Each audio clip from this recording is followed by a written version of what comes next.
दोस्तों नमस्कार, स्वागत है एक बार फिर से देश और दुनिया की तमाम बड़ी खबरों में। यदि आपने अभी तक चैनल को सब्सक्राइब नहीं किया है तो कृपया चैनल को लाल बटन दबाकर सब्सक्राइब करें और घंटी बटन भी दबा दें। ये पहली बड़ी खबर है। संजय सिंह की गिरफ्तारी पर दिल्ली में आम आदमी पार्टी ने किया जोरदार प्रदर्शन। जेल के ताले टूटेंगे, संजय भैया छूटेंगे जैसे जमकर लगे नारे। दरअसल दिल्ली में आम आदमी पार्टी और भारतीय जनता पार्टी के बीच में सियासी टकराव चरम पर पहुंच गया है। बीजेपी दफ्तर के बाहर आम आदमी पार्टी के नेताओं और कार्यकर्ताओं ने पार्टी सांसद संजय सिंह की गिरफ्तारी के खिलाफ जोरदार प्रदर्शन किया। प्रदर्शन में शामिल लोगों ने तत्काल संजय सिंह को रिहा करने की मांग की। केंद्र सरकार को पार्टी के नेताओं ने कड़ी चेतावनी दी है कि वो देश में मोदी सरकार की तानाशाही को नहीं चलने देंगे। दिल्ली में प्रदर्शन में शामिल आम आदमी पार्टी नेताओं और कार्यकर्ताओं ने मोदी तेरी तानाशाही नहीं चलेगी, नहीं चलेगी, संजय सिंह को रिहा करो, हल्ला बोल, बीजेपी की हिटलरशाही नहीं चलेगी, जेल के ताले टूटेंगे, संजय भैया छूटेंगे जैसे जमकर नारे लगाए। प्रदर्शन के दौरान बीजेपी के खिलाफ आम आदमी पार्टी कार्यकर्ता सख्त नजर आए। आपको बता दें कि फिलहाल कोर्ट ने संजय सिंह को 27 अक्टूबर तक न्यायिक हिरासत में भेज दिया है।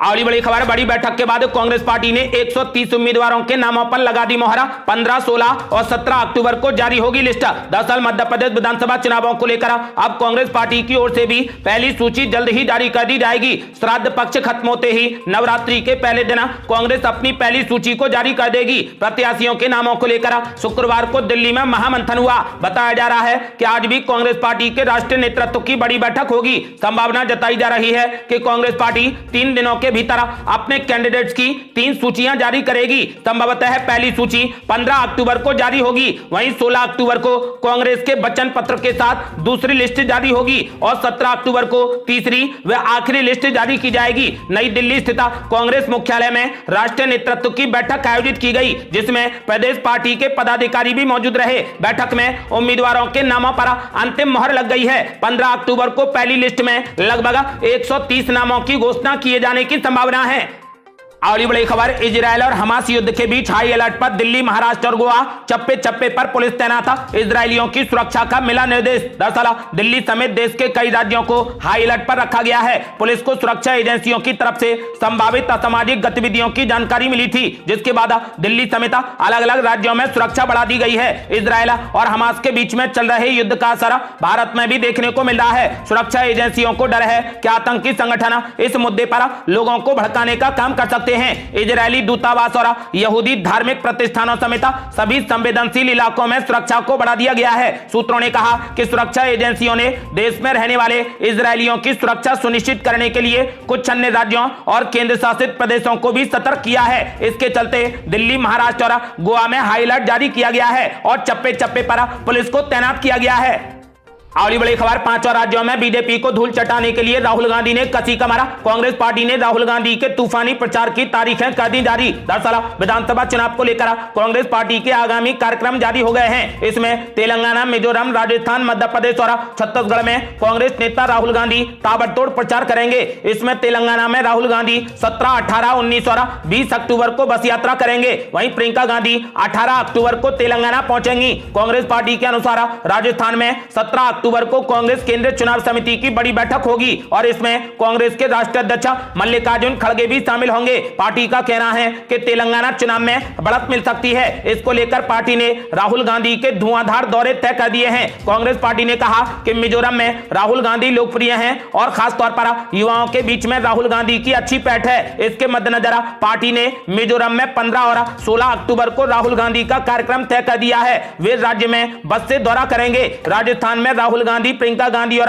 कांग्रेस अध्यक्ष मल्लिकार्जुन खड़गे की जनसभा होने वाली है। कांग्रेस कार्यकर्ताओं ने राहुल गांधी को लेकर अलग अलग संभाग में कई कार्यक्रम तय किए हैं। आपको बता दें कि राहुल गांधी को लेकर अलग अलग संभाग में प्रचार की भारी डिमांड है। कांग्रेस कार्यकर्ताओं ने बताया कि चुनाव समिति की बैठक के बाद यहां पर चुनाव प्रचार काफी तेज हो जाएगा। इसके अलावा राहुल गांधी और प्रियंका गांधी ने मध्य प्रदेश में भी अपना प्रचार अभियान काफी तेज कर दिया है। दोनों अलग अलग हिस्सों में पहुंचकर प्रचार भी कर रहे हैं। मध्य प्रदेश प्रदेश में राहुल गांधी और प्रियंका गांधी वाड्रा की 6 सार्वजनिक रैलियां आयोजित करने की योजना बनाई गई है। राज्यों में विधानसभा चुनावों को ध्यान में रखते हुए कांग्रेस पार्टी ने बैक टू बैक अपने बड़े नेताओं के पहुंचने का सिलसिला शुरू कर दिया है। यहां वे जनसभा और भाषण और रैली आयोजित कर रहे हैं। कांग्रेस पार्टी का आरोप प्रत्यारोप का दौर भी लगातार जारी है। 5 राज्यों में बीजेपी को धूल चटाने के लिए राहुल गांधी की तारीखें जारी कर दी गई हैं। कांग्रेस पार्टी ने ऐलान कर दिया है कि इस बार 5 राज्यों में कांग्रेस पार्टी की ही सरकार बनेगी।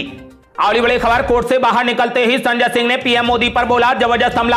बोले मोदी भारत के नहीं बल्कि गौतम अडानी के प्रधानमंत्री हैं। दरअसल दिल्ली शराब घोटाले के मामले में आम आदमी पार्टी के सांसद संजय सिंह की न्यायिक हिरासत राज्य एवेन्यू कोर्ट ने 14 दिन के लिए बढ़ा दी है। अब वे 27 अक्टूबर तक कस्टडी में रहेंगे। सुनवाई खत्म होते ही संजय सिंह जैसे ही कोर्ट से बाहर आए, उन्होंने मीडिया से कहा कि मोदी जी इंडिया के नहीं बल्कि गौतम अडानी के प्रधानमंत्री हैं। अडानी के घोटालों की जांच आखिर कब होगी? आपको बता दें कि इस बीच आम आदमी पार्टी नेताओं ने दिल्ली में जोरदार प्रदर्शन किया और बीजेपी के खिलाफ जमकर नारेबाजी की। आम आदमी पार्टी के कार्यकर्ताओं ने कहा कि मोदी तेरी तानाशाही नहीं चलेगी, संजय सिंह को रिहा करो, जेल के ताले टूटेंगे, संजय भैया रिहा होंगे जैसे जमकर नारे लगाए गए। आम आदमी पार्टी कार्यकर्ताओं ने बीजेपी का जमकर विरोध किया।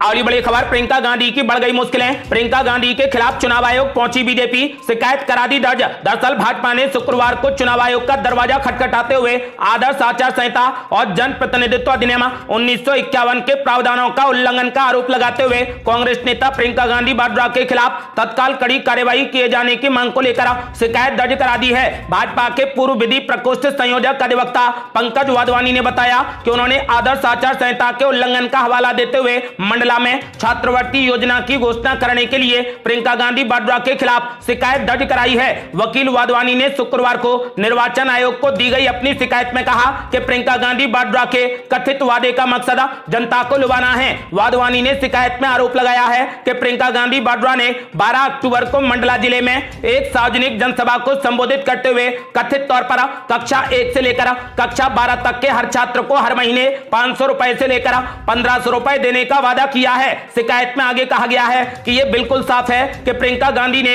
यह लुभावनी घोषणा बिना किसी ठोस योजना के केवल मतदान को प्रभावित करने के लिए की है। यह स्पष्ट तौर पर आदर्श आचार संहिता का उल्लंघन है। यह मध्य प्रदेश प्रतिनिधित्व अधिनियम का भी उल्लंघन है। इस मामले की शिकायत चुनाव आयोग, निर्वाचन सदन और नई दिल्ली को भेजी गई है। वाधवानी ने बताया कि अब इस शिकायत पर संज्ञान लिया गया है और जांच भी शुरू कर दी गई है। अगली बड़ी खबर, मध्य प्रदेश में मुख्यमंत्री शिवराज सिंह चौहान ने कर दिया एक और बड़ा वादा। बेघर लोगों को जमीन देगी सरकार, लाडली बहनों के लिए भी कर दिया बड़ा ऐलान। दरअसल मध्य प्रदेश में 17 नवंबर को विधानसभा के चुनाव होने हैं। भारतीय जनता पार्टी ने अब तक अपने उम्मीदवारों की 4 लिस्ट जारी कर दी है। सूबे के मुख्यमंत्री शिवराज सिंह चौहान ने शुक्रवार को एक और बड़ा वादा कर दिया। शिवराज सिंह चौहान ने फिर से सरकार बनने के बाद राज्य में रह रहे बेघर लोगों को जमीन देने का वादा किया है। इसी के साथ उन्होंने लाडली बहनों को भी एक अच्छी खबर दी है। उन्होंने ऐलान किया है कि जिन बहनों को लाडली बहना योजना का लाभ नहीं मिल रहा, सभी को इसमें शामिल किया जाएगा। मुख्यमंत्री ने कहा कि लाडली बहना योजना ने घर में महिलाओं का सम्मान बढ़ाया है। इसके अलावा शिवराज सिंह चौहान ने कहा कि जो लोग पिछले कई वर्षों से मध्य प्रदेश में रह रहे हैं लेकिन उनके पास में जमीन नहीं है, उन्हें जमीन दी जाएगी। राज्य में बेघर लोगों को भूखंड उपलब्ध कराए जाएंगे ताकि प्रधानमंत्री आवास योजना के साथ साथ मुख्यमंत्री आवास योजना के तहत घर बनाए जा सकें और कोई भी बिना घर के ना रहे। अगली बड़ी खबर, मुख्यमंत्री अशोक गहलोत के करीबियों पर ईडी की ताबड़तोड़ छापेमारी जारी। बीजेपी बोली मुख्यमंत्री जी की चोटी भी पकड़ ली जाएगी। दरअसल राजस्थान में विधानसभा चुनाव की तारीखों का ऐलान हो चुका है। एक तरफ जहां पर सभी पार्टियां चुनावी तैयारियों में जुटी हैं, तो वहीं मुख्यमंत्री अशोक गहलोत के करीबियों पर ईडी की ताबड़तोड़ छापेमारी जारी है। शुक्रवार सुबह से ही 6 स्थानों पर जारी इन रेड के चलते राजस्थान का सियासी पारा भी बढ़ने लगा है। राज्यसभा सांसद और राजस्थान में बीजेपी के विधानसभा प्रत्याशी किरोड़ीलाल मीणा ने कहा कि ईडी को आरपीएससी चेयरमैन को बुलाना चाहिए। उन्होंने कहा कि मुख्यमंत्री जी की चोटी भी पकड़ ली जाएगी। साथ ही उन्होंने जोधपुर और डूंगरपुर में हुई ईडी की रेड के बाद गणपति प्लाजा के लॉकर्स में करोड़ों रुपए का कालाधन होने का आरोप लगाया। उन्होंने कहा कि इन लॉकर्स में सोना भी है। किरोड़ीलाल मीणा ने प्लाजा में धरना भी दिया। उन्होंने पहले ईडी को पेपर लीक मामले में कई बार शिकायतें की हैं। उनका आरोप है कि कांग्रेस नेताओं के करीबियों का काला धन इन्हीं लॉकर्स में रखा है। उन्होंने पुलिस से लॉकर खोलने की मांग की है। हालांकि मीणा ने यह खुलासा नहीं किया कि लॉकर्स किसके हैं। उल्लेखनीय है कि भाजपा ने किरोड़ीलाल मीणा को आगामी विधानसभा चुनावों के लिए सवाई माधोपुर सीट से उम्मीदवार बनाया है। आपको बता दें कि फिलहाल मुख्यमंत्री अशोक गहलोत के करीबियों पर ईडी की ताबड़तोड़ छापेमारी जारी है।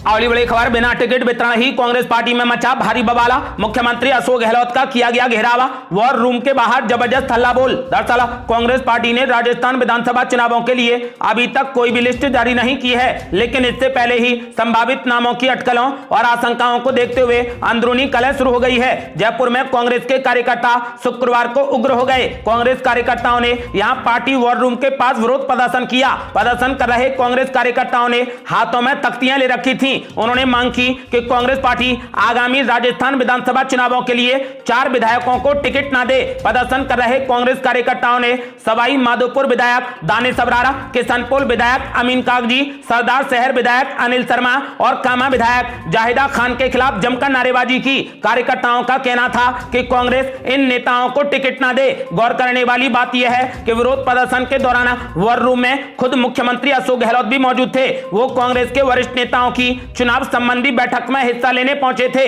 इसी दौरान कांग्रेस कार्यकर्ताओं ने जमकर नारेबाजी की। अगली बड़ी खबर, वोटों को खरीदने के लिए करोड़ों रुपए खर्च कर रही कांग्रेस पार्टी, बिस्तर के नीचे मिले 42 करोड़ रुपए। केसीआर की पार्टी ने बोला जबरदस्त हमला। दरअसल बेंगलुरु के एक घर में गुरुवार देर रात बिस्तर के नीचे 22 बक्सों में लगभग 42 करोड़ रुपए से अधिक की नकदी छिपी मिली है। ये नकदी एक पूर्व महिला पार्षद और उसके पति पर आयकर छापे के बाद बरामद की गई है। तेलंगाना के वित्त मंत्री हरीश रावत ने अब इस बरामदगी को अपने राज्य में चुनावी फंडिंग से जोड़ा है। भारत राष्ट्र समिति यानी बीआरएस के नेता ने दावा किया है कि यह धन तेलंगाना टैक्स के नाम पर बिल्डरों, स्वर्ण व्यवसायियों और ठेकेदारों से इकट्ठा किया गया था और मुख्यमंत्री के चंद्रशेखर राव की अगुवाई वाले राज्य में कांग्रेस पार्टी के चुनाव अभियान की फंडिंग के लिए पड़ोसी राज्य से भेजे गए 1500 करोड़ रुपए का हिस्सा था। एनडीटीवी में प्रकाशित खबर के मुताबिक हरीश रावत ने आरोप लगाया है कि कांग्रेस पार्टी यहां पर चुनाव जीतने के लिए तेलंगाना में पैसे लगाने की कोशिश कर रही है। उन्होंने कहा कि वे टिकट भी बेच रहे हैं, लेकिन वे यहां पर जीतेंगे नहीं। वहीं बीआरएस के कार्यकारी अध्यक्ष केटी रामाराव ने यह भी आरोप लगाया है कि कांग्रेस आगामी विधानसभा चुनावों में वोटों को खरीदने के लिए तेलंगाना में करोड़ों रुपए खर्च कर रही है। अगली बड़ी खबर, छत्तीसगढ़ में पहले फेज की वोटिंग के लिए नोटिफिकेशन किया गया जारी। पहले दिन दाखिल नहीं हुआ एक भी नामांकन। दरअसल छत्तीसगढ़ में पहले चरण के मतदान के लिए शुक्रवार को अधिसूचना जारी कर दी गई। पहले दिन किसी भी प्रत्याशी ने अपना नामांकन पत्र दाखिल नहीं किया है। अधिकारियों ने इस बात की जानकारी दी। अधिकारियों ने बताया कि छत्तीसगढ़ में विधानसभा चुनाव के पहले चरण के लिए शुक्रवार को अधिसूचना जारी कर दी गई है। इसके साथ ही नामांकन प्रक्रिया की शुरुआत हो गई है। पहले दिन 20 विधानसभा सीटों के लिए किसी भी प्रत्याशी ने अपना नामांकन पत्र दाखिल नहीं किया है। प्रथम चरण के लिए 7 नवंबर को मतदान होगा, जबकि दोनों ही चरणों के लिए मतगणना 3 दिसंबर को ही होगी।